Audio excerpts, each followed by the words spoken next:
Pak, acara ini merupakan bentuk penguatan kapasitas dan sharing pembelajaran di antara para pelaku pembangunan perumahan di kawasan permukiman. Topik yang diangkat kali ini adalah kolaborasi pendanaan dan optimalisasi dana desa dalam penyediaan rumah sehat komunal. Pastinya sangat menarik ya Bapak dan Ibu.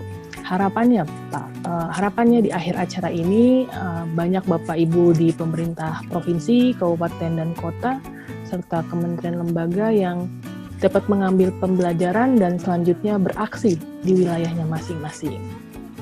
Acara ini juga menggunakan aplikasi Zoom Webinar yang dikemas dengan semi talk show, yaitu kombinasi antara paparan narasumber dan wawancara.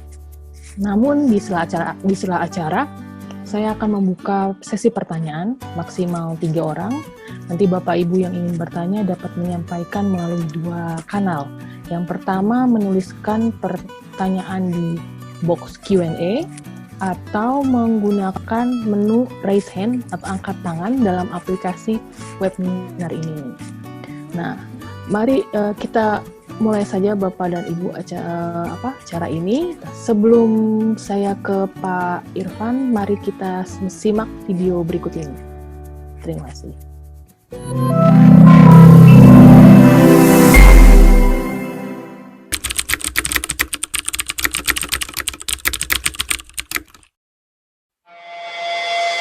Inisiatif daerah adalah solusi terobosan mengimplementasikan dokumen rencana pembangunan dan pengembangan perumahan dan kawasan permukiman atau RP3KP.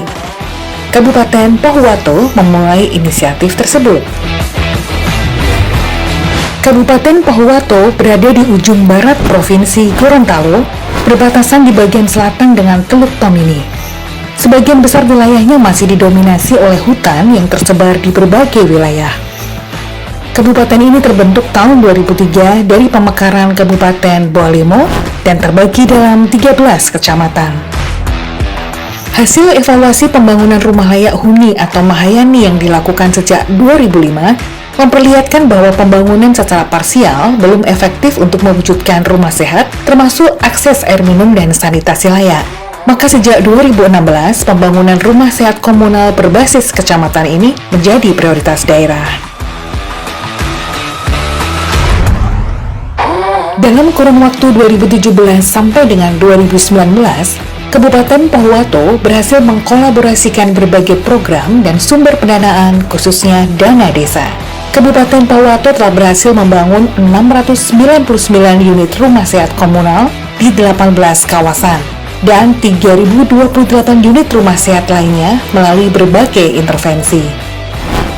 Rumah sehat komunal yang dibangun menggunakan sumber dari dana desa sebesar 27,96 miliar, dana APBD sebesar 8,5 miliar, dan APBN sebesar 1,8 miliar. Komitmen pimpinan daerah, strategi pendekatan, serta kolaborasi menjadi kunci sukses untuk menciptakan kawasan perumahan baru yang aman dan sehat bagi masyarakat, dan pada akhirnya mampu menurunkan tingkat kemiskinan masyarakat.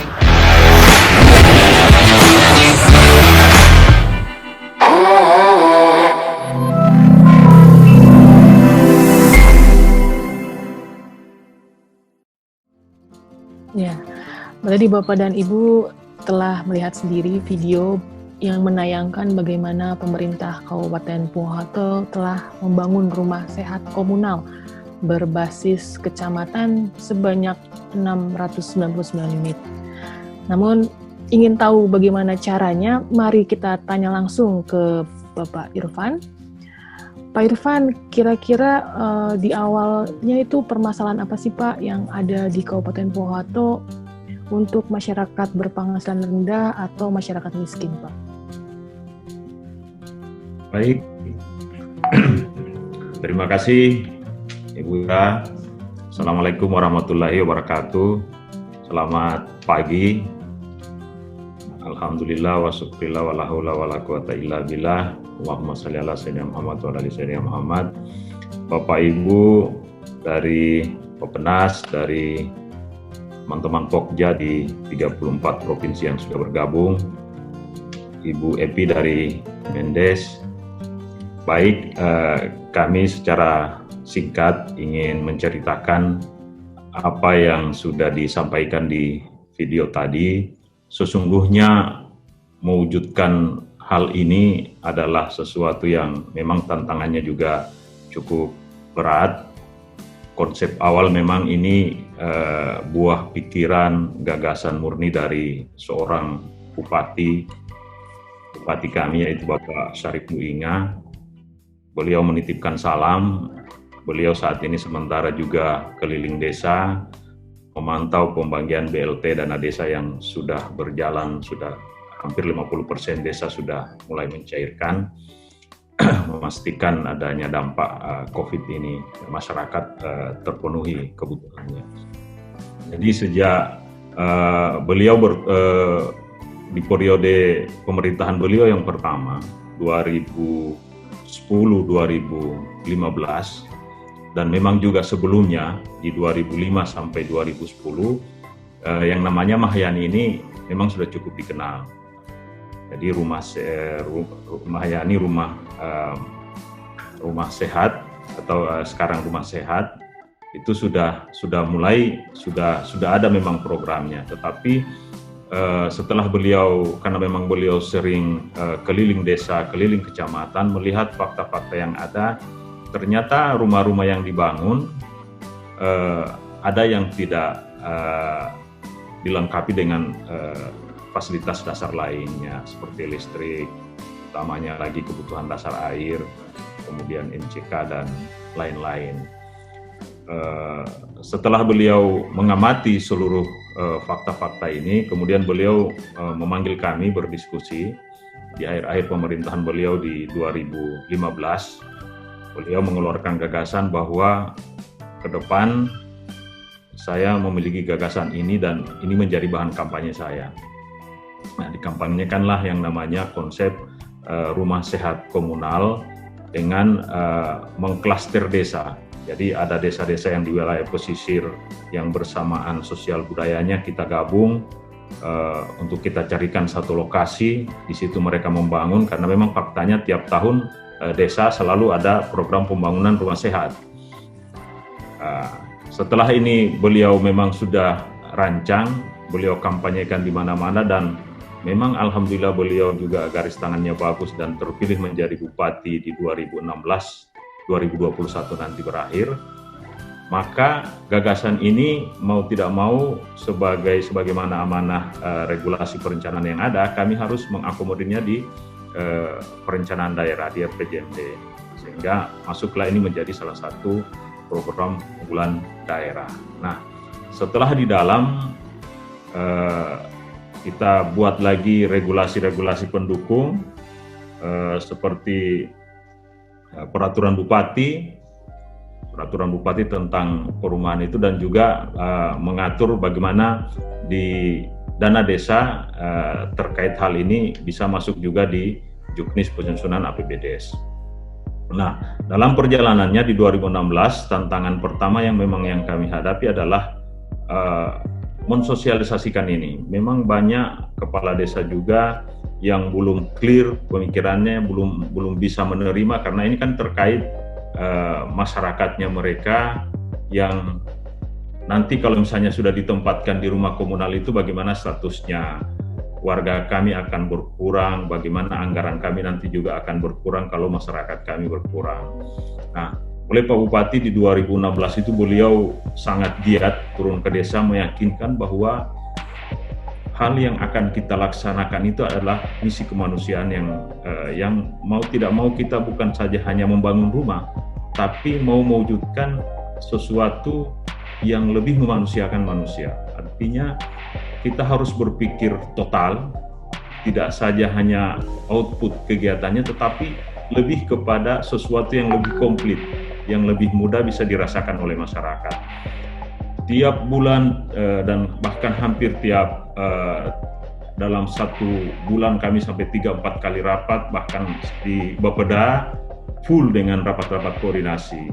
Nah, setelah perjalanan waktu mulai terterima, disosialisasi sudah sudah mulai bagus penerimaan kepala desa, saya memulai dengan proses awal adalah rapat koordinasi di Bapeda dengan mengundang seluruh camat. Nah, camat-camat menyampaikan dari 13 kecamatan yang ada waktu itu saya ingat terkumpul kurang lebih 36 titik kawasan yang diusulkan oleh para camat. Nah, setelah terusulkan ini, kami membentuk tim dari kita namakan tim melekat di tim TKPRD, tim koordinasi tata ruang, untuk kita turunkan ke lapangan, menyeleksi apakah lahan yang ada sesuai tata ruang, jauh dari banjir, kemudian aksesnya dari infrastruktur mudah dan lain-lain. Nah, kita turunkanlah ini, dan alhamdulillah dari sekian yang teridentifikasi awal dipilihlah 18 kawasan yang betul-betul layak untuk dijadikan menjadi lokasi rumah hunian. Nah, proses berjalan terus sampai ditandatangani surat MOU antar desa, karena di Permendagri 114 yang terkait desa mengamanatkan seperti itu. Mereka misalnya ada 4 desa bermusyawarah kemudian menetapkan, membuat perjanjian terkait bahwa beberapa tahun ke depan mereka akan membangun rumah sehat di tempat itu. Nah, seiring perjalanan dibuatlah master plan-nya oleh teman-teman dari Dinas Perumahan dan Pemukiman, kemudian dari Dinas PU melakukan persiapan lahan ada yang memang lahannya masih topografinya kurang bagus, diratakan dan lain-lain, sehingga mulai 2018 dimulailah pembangunan pertama dengan masing-masing desa menganggarkan rumah sehat itu 3. Jadi satu desa 3 rumah layak huni. Jadi kita ada 101 desa, jadi dalam 1 tahun itu ada 303 rumah yang dibangun. Nah, itu berjalan terus dan alhamdulillah hingga terwujud sampai seperti saat ini. Nah, kalau mau dilihat dampak, memang kemiskinan kami yang tadinya di 2017 itu sebesar 21,27%, sekarang ini sudah turun menjadi 18,6%. Kemudian kalau mau dilihat dari stunting kita di 2017 itu ada di angka 24 kalau tidak salah, 4,2% kalau tidak salah. Di 2019 ini sudah turun menjadi 17,82 kalau tidak salah. Jadi dari dampak-dampak ini termasuk akses air minum yang memang menjadi judul kita, air minum dan sanitasi. Itu kalau dilihat data di paparan saya, sayang sekali tidak saya bisa tampilkan ya. Mungkin bisa dibantu dengan operator. Kalau dilihat akses air minum, kita dari sekarang di 2019 sudah di 94,62%. Kemudian untuk sanitasi sudah ada di angka 75,67%. Dan kepemilikan jamban sudah di 70,25%.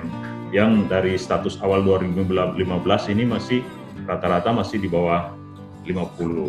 Nah, pendekatan ini yang pada akhirnya mulai justru dengan sendirinya yang tadinya masyarakat atau pemerintah desa sulit menerima, bahkan sekarang ini justru ada desa yang sudah berinisiasi sendiri, dia menggabungkan dusun dan memberi tanah. Nanti ke depan akan dikoordinasikan dengan kabupaten untuk membuat lagi yang satu unit kecil di masing-masing desanya supaya terlihat seperti ini. Nah, di tingkat kami ini juga ada program-program APBN yang masuk. Nah, itu juga terklaster seperti itu. Nah, ini yang sudah berjalan saat ini. Jadi demikian sementara Mbak Ira. Bu Ira, nanti kita akan coba respon kalau ada pertanyaan dari para peserta di video conference ini, termasuk teman-teman. Ya, terima kasih Pak Irfan. Ternyata gagasan ini dimulai dari tahun 2015, baru fisiknya di 2018 ya Pak ya. Jadi kurang lebih 3 tahun ya Pak. 3 tahun itu untuk mempersiapkan, membangun komitmen, terutama menggandeng kepala desa, gitu Bapak dan Ibu. Nah, sebenarnya saya ingin bertanya nih Pak. Tadi disampaikan bahwa sebelumnya berawal dari fakta bahwa rumah Mahayani ini seringkali tidak lengkap infrastruktur pendukungnya.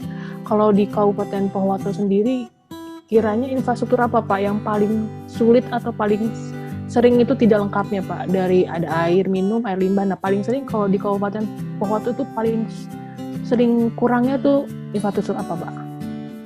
Kalau di awal-awal memang justru infrastruktur sanitasi.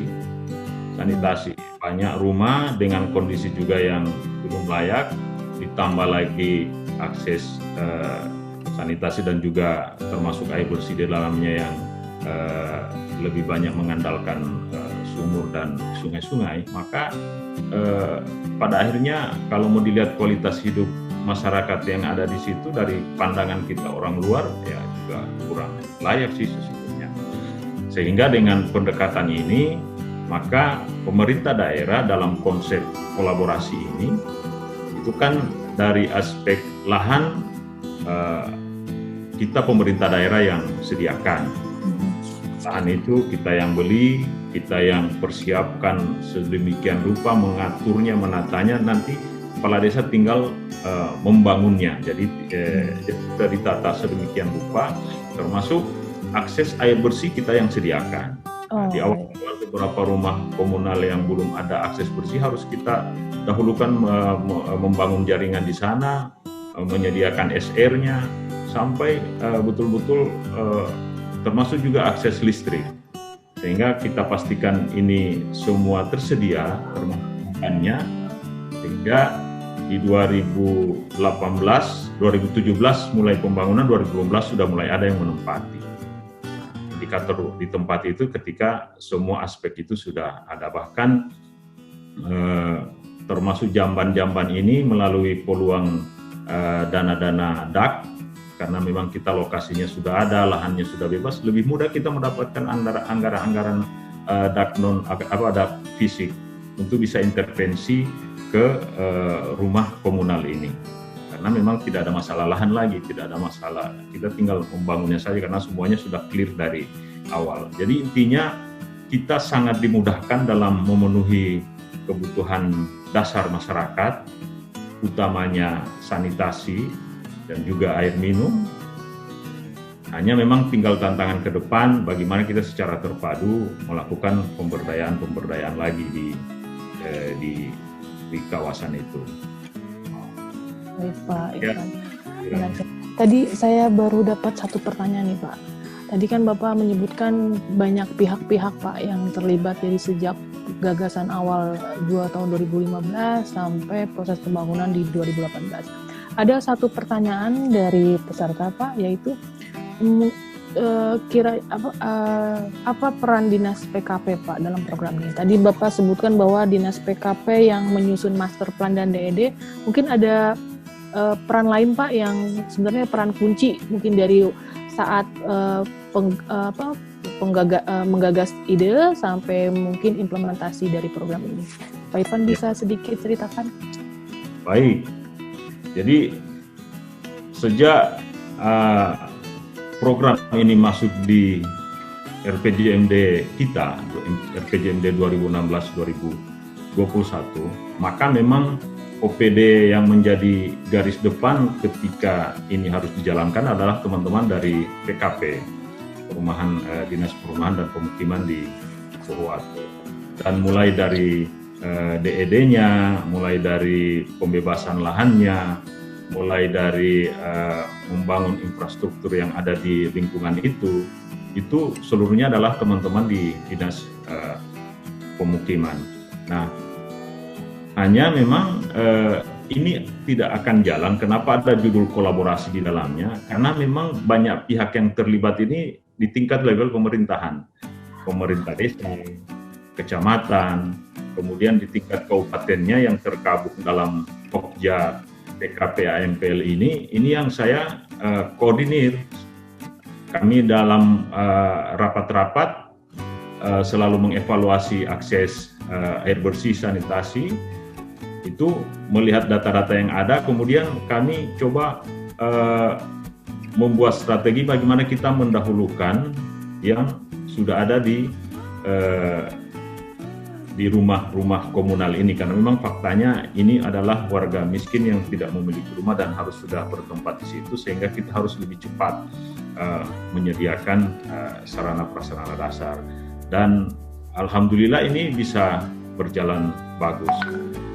Kemudian peran utama yang kedua adalah para camat. Nah, para camat menghandle, mengorganisir para kepala desa ini juga tantangannya luar biasa. Pasti seperti yang saya ceritakan di awal, ada yang mau, ada yang tidak mau, tetapi karena memang ini sudah diyakinkan secara bersama, selalu kalau istilahnya Pak Bupati saya itu, mengapa transmigrasi bisa kita wujudkan? Orang yang dari luar daerah, yang dari luar Gorontalo, yang dari luar Pohuwato, itu bisa ditempatkan di sini dengan perubahan yang bagus. Kenapa kita hanya antar desa, tapi kita tidak mau? Kalau masalah kependudukan, tidak apa-apa. KTP-nya tetap KTP desa A, tetapi dia tinggal di desa B. Bukan merupakan permasalahan, karena memang faktanya juga kami di kabupaten, banyak orang yang ber-KTP dari luar Pohuwato, ada yang dari kota Gorontalo dan lain-lain. Nah, logika-logika ini yang dibangun sehingga pada akhirnya ini bisa jalan dengan baik, dan alhamdulillah ini sudah muncul di ranah nasional dan sudah bisa dipromosikan oleh Bappenas. Kami berterima kasih untuk itu.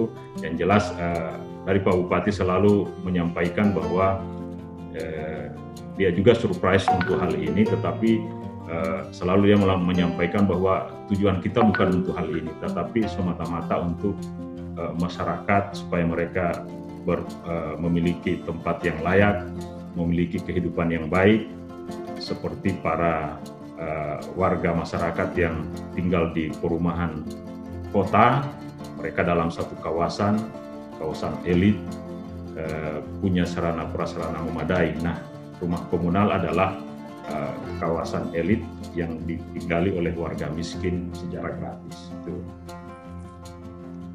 Sangat menarik sekali Pak tadi menganalogikan dengan transmigrasi gitu ya Pak. Dari luar aja bisa mendapatkan rumah dan infrastrukturnya gitu di Kabupaten Pohuwato. Bagaimana masa penduduk warga sendiri tidak bisa mempunyai peluang itu? Itu sangat menarik sekali Pak.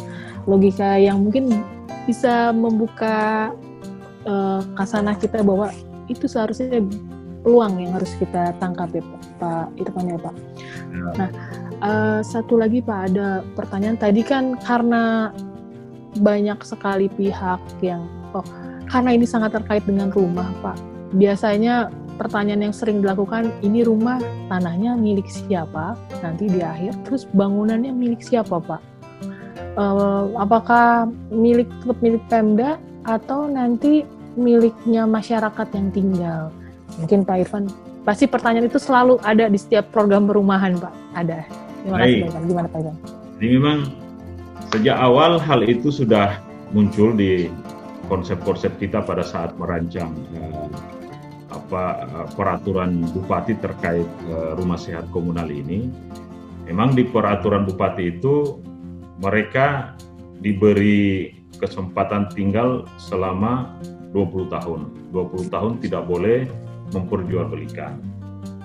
Tidak boleh memperjualbelikan. Dan untuk saat ini karena lahan itu masyarakat pemerintah daerah yang beli, dan beberapa kawasan sudah ada sertifikat secara kawasan. Nah, sekarang ini memang terkendala kita di pemilahan. Di pemilahan itu sertifikat menjadi per nama warga itu. Yang memang saya koordinasi dengan Kepala Dinas Perumahan kemarin, baru satu kawasan yang keluar sertifikatnya. Dan oleh Pak Bupati memang sejak awal ini disampaikan bahwa rumah ini akan menjadi milik dari warga masyarakat itu, dan sertifikatnya akan diberikan secara gratis. Bahkan sertifikat itu oleh Pak Bupati disampaikan bisa menjadi jaminan di bank ketika mau mengembangkan usaha-usaha usaha-usaha mereka, tetapi tidak boleh diperjualbelikan. Jadi itu sudah ada ikatan-ikatan, sudah ada akad sebelum mereka tinggal di situ, mereka sudah harus memenuhi syarat-syarat itu. Intinya mereka gratis tinggal di situ, termasuk sertifikat. Jadi kalau bisa saya simpulkan, tanahnya tetap milik pemerintah daerah, tetapi ada hak guna ya Pak ya, bagi warga tinggal selama 20 tahun. Nanti setelah 20 tahun ada rencana apa Pak? Pertanyaan saya. Itu akan kita evaluasi terus, melihat perjalanan-perjalanan. Ini kan sudah masuk tahun keberapa ya? Dari 2017 kita membangun, 3 tahun kurang lebih Pak.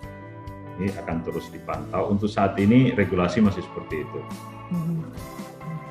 Mungkin Bapak dan Ibu baik yang hadir melalui aplikasi webinar dan YouTube, jika ingin menyampaikan pertanyaan dapat menggunakan 2 kanal. Yang pertama adalah melalui box Q&A atau melalui raise hand kalau di aplikasi webinar ini. Untuk sementara saya lanjut ya Pak, untuk lebih menggali kira-kira apa sih yang dilakukan supaya misalnya pemerintah kabupaten kota lain tertarik untuk melakukan ini, kira-kira bisa tahu tips and triknya. Nah, saya sekarang masuk ke dalam segmentasi tentang sumber pendanaan serta mekanisme kolaborasinya Pak. Operator mungkin bisa menayangkan satu slide tentang sumber-sumber pendanaan dan besarnya yang Kabupaten Pohuwato telah lakukan supaya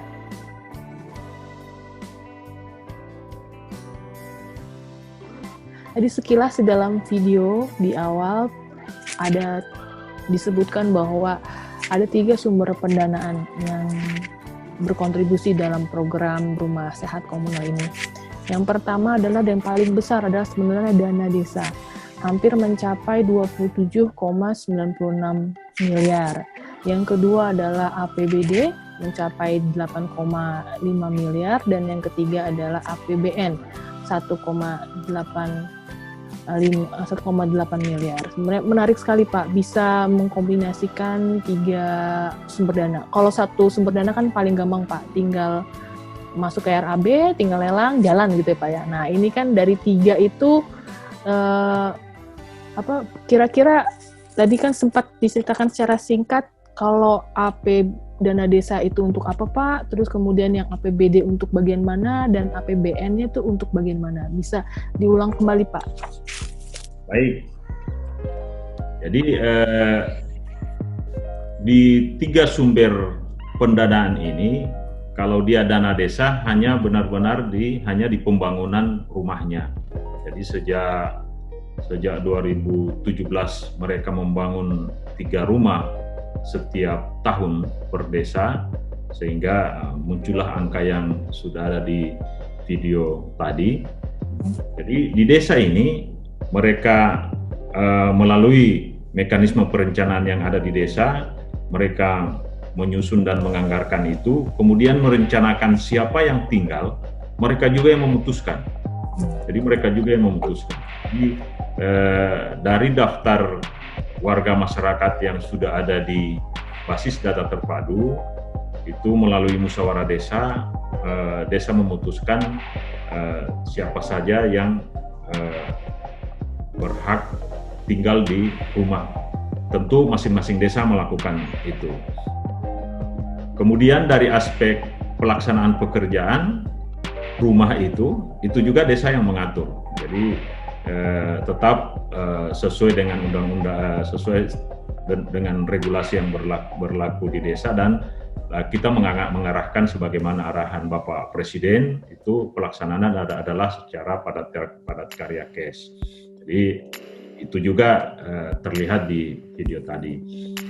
Itu dari dana desa. Kemudian dari kabupaten, seluruh yang terkait dengan infrastruktur dasar, mulai dari penyediaan air bersih, penyediaan jamban, penyediaan listrik, itu semuanya dari pemerintah daerah, termasuk penataan jalan, pembuat drainase yang sudah mulai untuk tahun 2019-2020 ini kita sudah masuk pada drainase dengan pembangunan jalannya yang beberapa di video tadi sudah mulai kelihatan, tapi memang hanya baru ada beberapa rumah yang sudah mulai bagus seperti itu.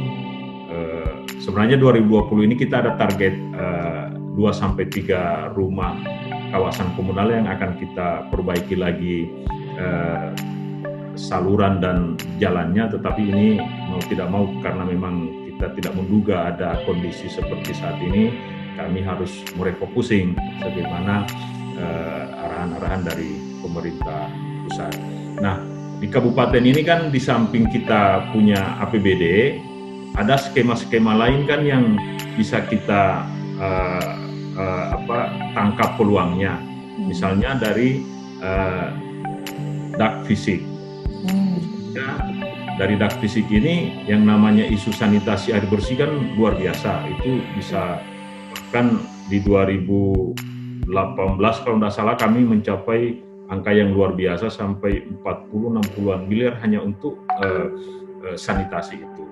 Karena memang kami secara persyaratan yang dipersyaratkan oleh aplikasi sudah sangat tersedia, karena rumah-rumah komunal yang ada tidak ada masalah lagi untuk karena selalu di dak fisik itu yang selalu masalah adalah lahan. Nah, kita kan sudah clear semuanya itu, sehingga anggaran-anggaran seperti itu jadi mudah kita tangkap. Kemudian juga untuk sambungan SR, ini SR juga kan ada yang namanya hibah air minum perkotaan dengan hibah air minum pedesaan. Menurut saya teman-teman di PKP sangat mengenal ini. Nah, kita beberapa tahun berturut-turut memang mendapatkan hibah itu juga, dan sebagian ini kita arahkan PDAM ketika rapat-rapat dengan kami untuk juga memprioritaskan SR yang ada di rumah-rumah komunal, di samping juga di luar rumah komunal yang memang sudah menjadi prioritas. Nah, praktis sampai sekarang ini seluruh dari 18 kawasan yang ada ini itu sudah 17 clear sambungan rumah itu air bersih. Hanya memang ada satu yang memang masih bermasalah sekarang karena memang kita terkendala juga di sumber air bersihnya. Memang di kecamatan itu juga untuk mencari sumber air kita agak kesulitan. Tetapi itu juga sudah kita pikirkan di usulan-usulan DAK di 2020-2021 ini. Sesungguhnya sih sudah masuk lagi di 2020 ini, cuma kan DAK lagi kembali lagi kita kena pemotongan kemarin, nah harus lagi kita ikhlaskan karena memang ada yang lebih mendesak. Jadi dari 3 skema ini termasuk dari teman-teman provinsi itu juga luar biasa. Jadi yang dari provinsi juga ada peluang-peluang yang terkait akses air bersih, sanitasi dan lain-lain, itu kita tambahkan dan kita prioritaskan di lokasi-lokasi yang ada. Nah, yang kemarin ada dana hibah untuk perumahan di 2019 itu sekarang juga sudah terbangun dan sudah ditempati tempat yang dari APBN. Jadi seperti itu, Ibu Ira. Oke. Nah, karena ini sangat terkait dengan dana desa, saya akan undang Ibu Epi untuk menyampaikan sesuatu tentang bagaimana dana desa ini bisa dimanfaatkan, khususnya untuk pembangunan rumah, penyediaan layanan air minum, sanitasi, persampahan, dan lainnya. Saya persilakan Ibu Epi. Ya. Baik, terima kasih. Assalamualaikum warahmatullahi wabarakatuh. Pak Irfan, apa kabar? Baik. Ketemu ini ya Pak ya. Bapak Ibu sekalian yang kami hormati, 61 peserta nih ya totalnya dengan kita yang hadir pada pagi hari ini. Sungguh berbahagia sekali dapat bergabung dengan Bapak Ibu sekalian, khusus terkait membahas rumah sehat komunal. Ini yang sudah diinisiasi oleh Kabupaten Pahuwato yang dalam rangka menggunakan dana desa. Bapak Ibu sekalian, sebagaimana tadi disebut oleh Mbak Ira, kaitannya dengan penggunaan dana desa itu sebenarnya untuk apa gitu ya. Dan saya tadi kita semua sudah mendengarkan secara gamblang di Kabupaten Pahuwato ini bagaimana menggunakan dana desa, kemudian prosesnya dan seterusnya.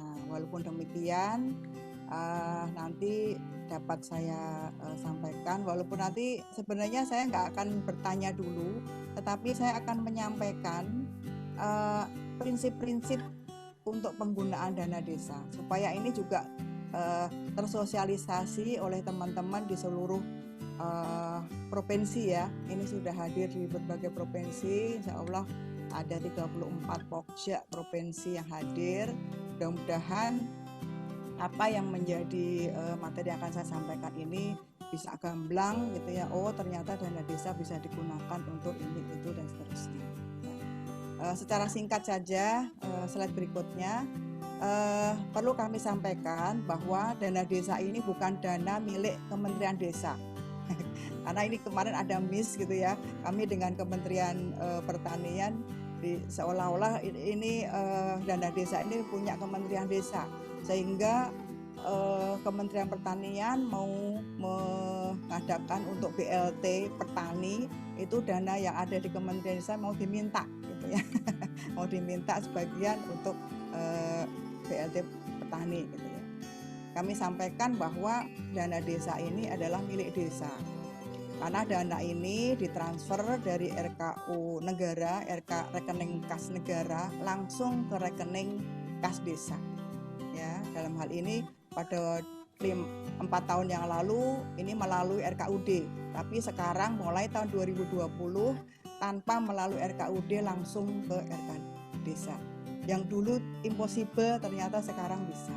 Walaupun tetap harus ada persetujuan pengesahan dari Pemda Kabupaten Kota. Dalam hal ini bagaimanapun juga penanggung jawab terkait dengan segala aktivitas yang ada di wilayah kabupaten ini Bupati Wali Kota sebagai penanggung jawab.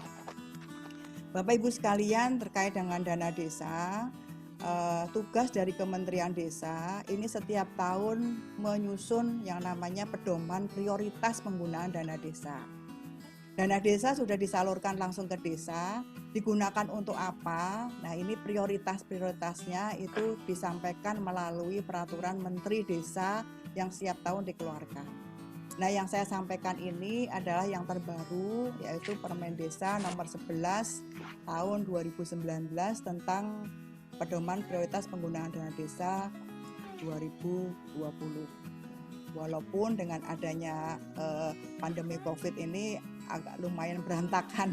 Dalam arti berantakan ini karena ada prioritas yang lebih prioritas lagi, sehingga dana desa yang seharusnya dimanfaatkan sebagaimana menjadi kebutuhan desa yang dimusyawarahkan dan seterusnya, dan ini sudah tertuang di dalam APB desa.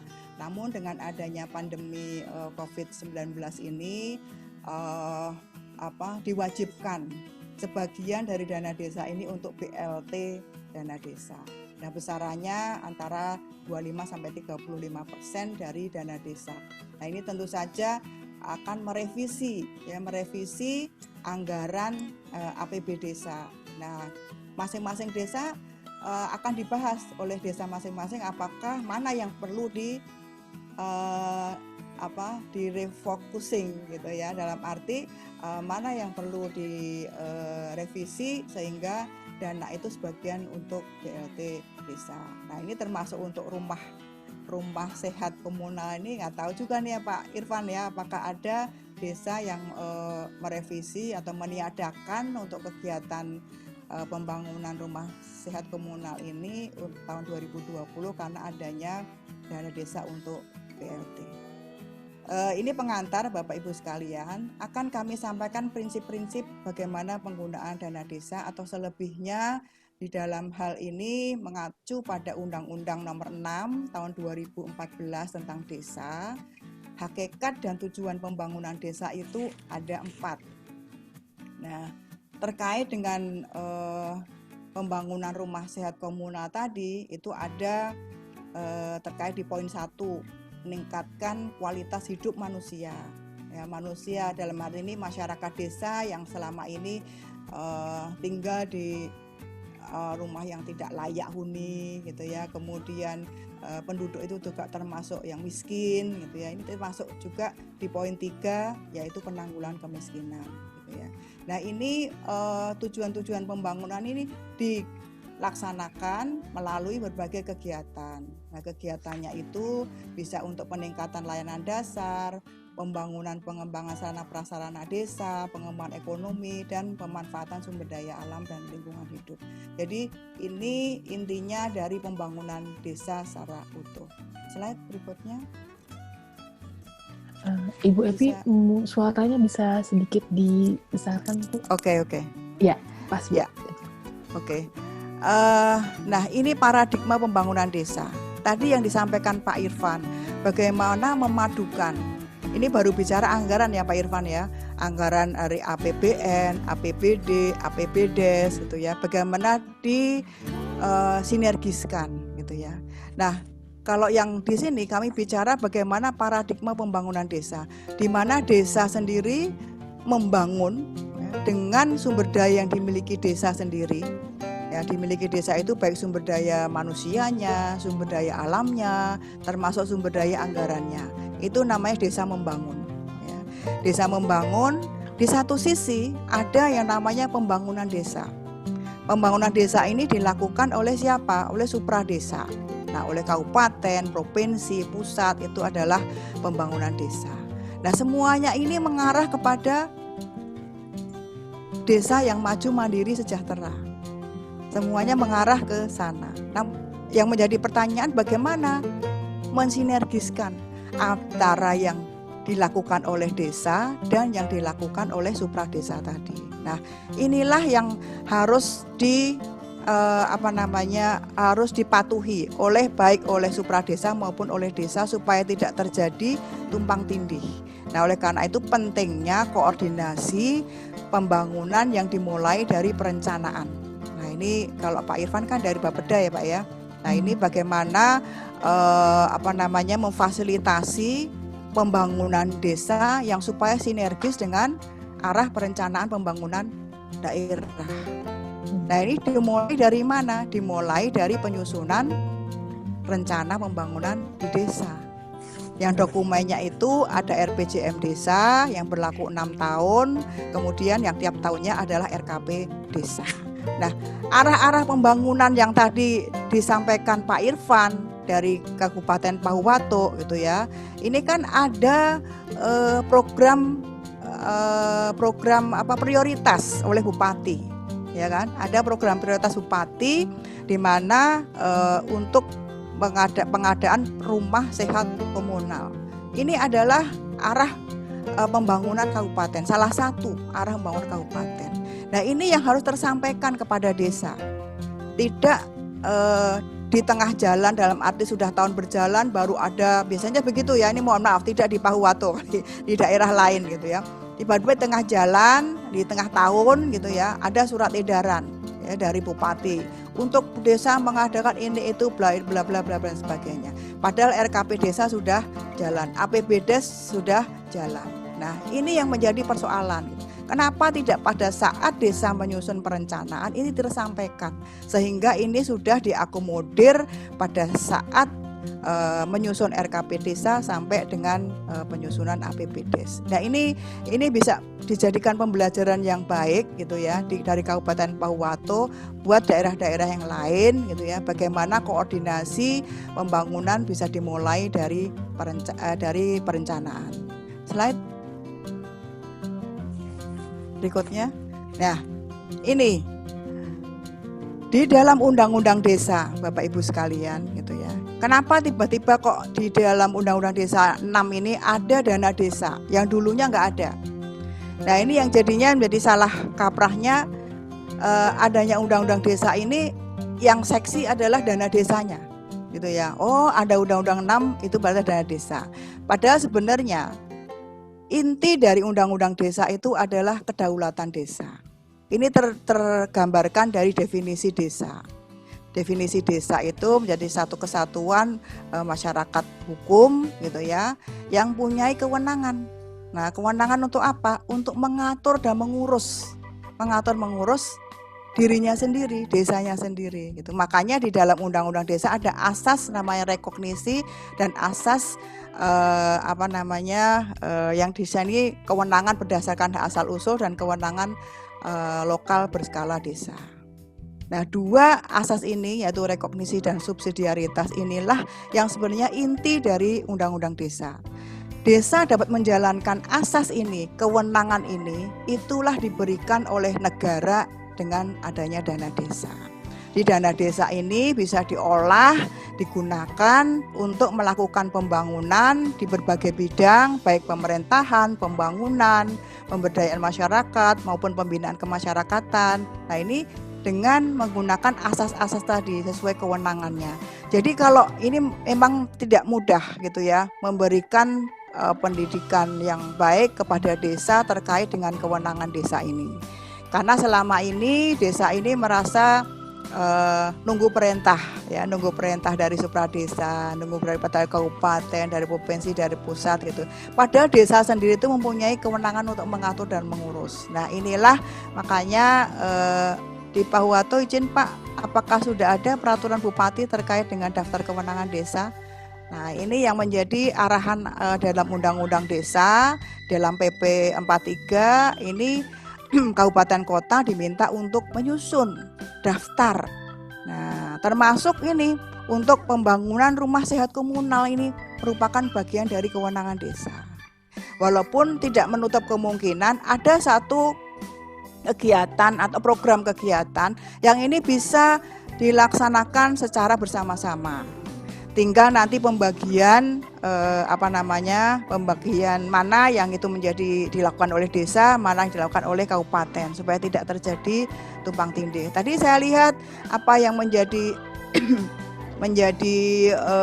tugasnya desa, yaitu hanya pembangunan saja rumahnya, gitu ya Pak ya. Kemudian untuk sarana yang lainnya, air bersih dan sebagainya, itu menjadi tugasnya kabupaten. Nah, ini penting supaya tidak terjadi tumpang tindih, gitu, apa yang dilakukan oleh desa dan mana yang menjadi dilakukan oleh kabupaten.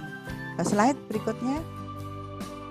Nah, ini untuk kewenangan ada 4 kewenangan, tadi sudah saya sebutkan untuk A dan B. Sedangkan yang untuk C dan D, kewenangan ditugaskan, ini supradesa memberikan dana kepada desa, kemudian memberikan juknisnya, juklaknya, desa tinggal melaksanakan. Nah, tapi kalau yang AB ini desa adalah mengatur apa yang harus dilakukan dan punyanya sendiri. Nah, ini yang bedanya antara kewenangan desa asal usul dan lokal skala desa dengan yang ditugaskan. Slide berikutnya. Bapak Ibu sekalian, dana desa ini bukan satu-satunya sumber pendapatan desa. Ada sumber dana lain, ada alokasi dana desa, ada bantuan provinsi, bantuan kabupaten, gitu ya. Ada hibah sumbangan yang ketiga, dan ada bagi hasil pajak dan sebagainya. Ini ada 7 sumber pendapatan, sehingga dana desa ini bukan satu-satunya. Namun sampai dengan saat ini, gitu ya, dana desa ini memang masih menjadi sebagian besar dari sumber pendapatan. Namun bagi desa-desa yang sudah mandiri, sudah mempunyai BUMDes yang yang besar, kemudian dapat menghasilkan untuk penghasilan asli desanya besar, sehingga PADes-nya ini sudah lebih besar dibanding dengan dana desa. Ini ada di beberapa desa, terutama desa-desa yang sudah mengembangkan untuk desa wisata gitu ya, dan BUMDes yang lain juga sudah bisa dikelola oleh desa sehingga menghasilkan PADes yang lumayan besar. Slide berikutnya. Nah, Bapak Ibu sekalian, kita bicara dana desa. Tadi sudah kami sampaikan, dana desa ini merupakan dana rekognisi, pengakuan negara kepada desa. Sehingga desa yang mempunyai kewenangan untuk mengatur dan mengurus sendiri, gitu ya. Jadi tidak boleh pusat, provinsi, kabupaten itu terlalu mengatur lebih jauh, ya. Mengatur lebih jauh, apalagi kalau yang diatur itu sebenarnya bukan menjadi kebutuhan desa, bukan menjadi kewenangan desa. Nah, oleh karena itu ini yang perlu kita sampaikan gitu ya, bagaimana tadi pengakuan negara kepada desa ini dengan dana desa. Tapi kalau dana desa sudah di otak-atik sana sini, sekian persen untuk ini, sekian juta untuk ini oleh provinsi, oleh kabupaten, lalu desa dapat apa? Desa apa yang bisa melakukan dengan dana desa? Nah, ini yang perlu yang penting kami sampaikan. Slide berikutnya. Mohon maaf, Bu Esi, mungkin bisa disarikan kira-kira poin penting yang terkait dengan sebentar. Ini penting, menurut saya ini penting karena tidak hanya sekedar terkait dengan rumah sehat komunal aja, tapi ini juga kalau nanti ada kegiatan yang lain gitu ya, ini bisa menggunakan desa, tapi prinsip-prinsipnya ini itu gitu ya. Nah, slide berikutnya, ini nggak usah. Nah, ini esensi penggunaan dana desa itu untuk pembangunan dan pemberdayaan masyarakat desa, yaitu dalam rangka peningkatan kualitas hidup, penanggulangan kemiskinan, dan peningkatan kesejahteraan. Ini poin pentingnya. Slide berikutnya. Terus ini capaian nggak usah saya sampaikan. Ini adalah apa yang sudah dilakukan desa dengan menggunakan dana desanya, baik berupa fisik maupun non fisik. Ini sudah ada semua, nanti bisa ditayangkan disampaikan ya kepada peserta. Slide berikutnya. Saya kepada lihat prinsip-prinsipnya terus berikutnya. Nah, ini Bapak Ibu sebelumnya. Nah, Bapak Ibu sekalian, peraturan Menteri Desa yang dikeluarkan setiap tahun ini dapat digunakan atau menjadi acuan bagi siapa? Utamanya adalah bagi desa di dalam menetapkan prioritas penggunaan dana desa. Namun ada juga bisa untuk pemerintah kabupaten kota ya, dalam memfasilitasi penyelenggaraan kewenangan desa. Dalam hal ini untuk mensinergiskan apa yang menjadi arah pembangunan kabupaten dengan desa. Nah, inilah sepanjang prinsip-prinsip untuk kewenangan desa ini ditegakkan gitu ya. Ini yang penting. Tapi berdasarkan evaluasi, tidak semua kabupaten kota menyusun juknis ini, menyusun peraturan bupati ya, kaitannya dengan ini sebagai tindak lanjut dari Permen Desa. Sebenarnya dikasih peluang untuk itu. Slide berikutnya. Nah, ini prinsip. Nah, ini prinsip-prinsip ini yang perlu kami sampaikan di dalam penggunaan dana desa. Yang jelas prinsip kebutuhan prioritas. Prioritas enggak terkait dengan pembangunan rumah sehat komunal bagi desa yang bersangkutan, gitu ya. Kemudian keadilan, adil. Kalau memang kelompok masyarakat miskin yang memang butuhkan, gitu ya, ya itu tidak apa-apa. Tapi kalau yang tidak membutuhkan tapi mendapat, nah ini yang tidak adil. Kewenangan desa yang tadi sudah saya sampaikan, ya, tidak boleh melewati dari apa yang menjadi kewenangan desa. Apa sih yang saya rasa kewenangan desa? Kewenangan desa itu satu, yang jelas menjadi kebutuhan desa itu sendiri. Kemudian dilaksanakan oleh masyarakat desa sendiri. Jadi tidak diborongkan, tidak dipihak ketigakan. Kemudian, nah ini yang tadi juga menjadi pertanyaan Mbak Ira gitu ya, aset. Nah, yang menjadi aset desa di atas asetnya desa dan nantinya menjadi aset desa. Ini yang penting, gitu ya. Nah, kemudian yang jelas berada di wilayah desanya, bukan di wilayah desa tetangga, gitu ya, desanya. Nah, ini yang terkait dengan kewenangan desa. Yang lainnya partisipatif, swakelola, berbasis sumber daya desa. Ini adalah yang prinsipnya dilakukan sendiri oleh desa, tidak di pihak ketiga kan. Slide berikutnya. Nah, ini digunakan untuk apa? Dana desa. Prioritasnya ini di pasal 8 disebutkan, termasuk di dalamnya adalah untuk yang di ini ya, yang di sini nih ya. Nah, ini pengadaan, pembangunan, pengembangan serta pemeliharaan sarana prasarana dasar untuk pemenuhan kebutuhan lingkungan pemukiman. Nah, ini bisa masuk di sana. Transportasi, energi, informasi komunikasi, sosial. Nah, ini terkait dengan layanan sosial dasar. Belum yang lainnya, masih ada. Nanti di Permen Desa nomor 11 itu lengkap, baik itu terkait dengan program pembangunan desa maupun pemberdayaan masyarakat desa. Dan tadi yang sudah disampaikan Pak Irfan gitu ya, sebenarnya kalau terkait dengan sarana air bersih gitu ya, itu sepanjang itu bisa dilakukan oleh desa, itu sebenarnya bisa dilakukan oleh desa sendiri gitu ya. Nah, slide berikutnya. Nah, ini terus aja ini. Nah, di sini bagaimana penetapan prioritas penggunaan dana desa. Penetapan prioritas penggunaan desa ini memperdomani perencanaan pembangunan nasional, provinsi, kabupaten, kota. Tadi sudah ya saya bisa sampaikan bagaimana inline antara perencanaan desa, kabupaten dan seterusnya, gitu ya. Nah, kemudian RKP desa ini disusun berdasarkan arahan penjelasan tentang pagu indikatif alokasi desa. Ini sudah disampaikan oleh Bupati pasti ini ya, sebelum desa merencanakan dan seterusnya. Slide berikutnya. Nah, ini untuk penetapan prioritas. Penetapan prioritas tadi mengacu kepada prinsip-prinsip ya, prinsip-prinsip yang menjadi prioritas penggunaan dana desa, yaitu termasuk wajib dibahas dan disepakati melalui musyawarah desa. Nah, ini oleh BPD, kepala desa, pemerintah desa dan unsur masyarakat. Slide berikutnya. Nah, ini untuk pembinaan pemantauan ini dilakukan oleh desa itu sendiri maupun oleh supradesa. Supradesa ini bisa oleh camat dan oleh OPD lain yang terkait. Slide. Ya, demikian yang dapat saya sampaikan terkait dengan prioritas penggunaan dana desa. Nah, ini apa yang ada di dalam Peraturan Menteri Desa nomor 11 tahun 2019.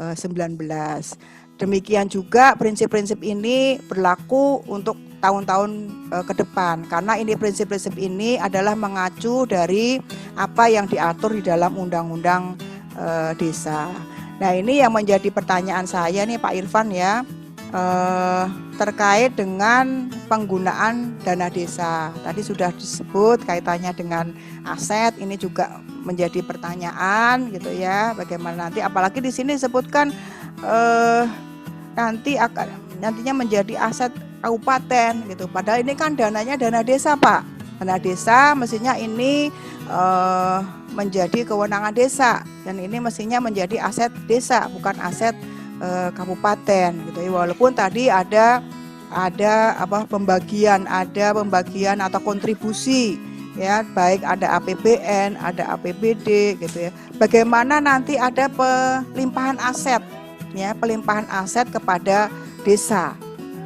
Ini yang perlu nanti dipikirkan ke depannya terkait dengan aset. Nah, kemudian bagaimana mekanisme pelaksanaannya? Ya, nanti kalau perencanaan tadi sudah ya Pak ya, mekanisme pelaksanaan itu kan kalau dilihat tadi kan seragam tuh Pak ya, rumahnya itu kan seragam gitu ya. Bagaimana desa satu dengan yang lainnya gitu ya, dengan membangun masing-masing tapi bisa menyepakati dengan demikian. Yang jelas saya yakin atau ya mestinya gitu ya, mestinya tidak diborongkan ya Pak ya, tidak di pihak ketiga kan, tapi dilakukan oleh masing-masing desanya. Jadi itu dulu Mbak Ira kira-kira yang dapat saya sampaikan. Mudah-mudahan ini sebagai bahan masukan buat teman-teman Bapak Ibu sekalian di seluruh provinsi. Terima kasih. Assalamualaikum warahmatullahi wabarakatuh. Terima kasih Bu Epi tadi telah memberikan banyak sekali informasi tentang bagaimana dana desa dimanfaatkan.